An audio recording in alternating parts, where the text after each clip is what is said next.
मी सावित्री ज्योतिबा फुले बोलते. एरवी मी बोललेही नसते, पण माझ्या विचारांचे तुम्ही घोटून घोटून क्रीम केले. तुम्ही तर मला चक्क माझी देवी बनून फोटोमध्ये फ्रेम केले. जमेल तेव्हा जमेल तसं माझे सोयीनुसार कौतुक करता.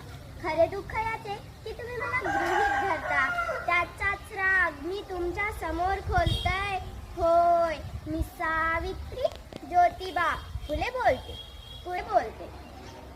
आम्ही शाळा काढली ही काही उपकाराची भाषा नाही. आजच्या बाजारू समाजसेवेसारखा हा बँड बाजा अगर ताशा नाही. मी विसरून गेले होते की आम्ही कोणकोणते विष पचवले आहे. हल्ली मात्र तुम्ही आमच्या आत्मसन्मानाला दिचवले आहे. म्हणूनच तुमच्या या बहिऱ्या कानी हे गारहाने घालतय. होय, मी सावित्री ज्योतिबा फुले बोलते. माय मावलींनो, लेकी बाळींनो, तुम्ही शिकलात, सवरलात, पण नको तेवढ्या शहाण्या झाल्यात.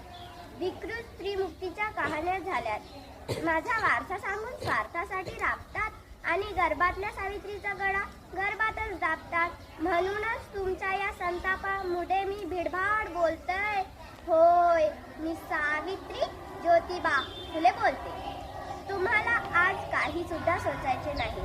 काढणारे काढीत आहे, शाळा काढीत बसायचे नाही. तुम्ही फक्त पुरोगामित्वाचा खरा वसा घ्यायला पाहिजे आणि एखाद्या यशवंताला शोधून त्याला आधार द्यायला पाहिजे. शाळा कॉलेज टिकतात हायब्रिड सारखे डोलतय. होय, मी सावित्री ज्योतिबा फुले बोलते.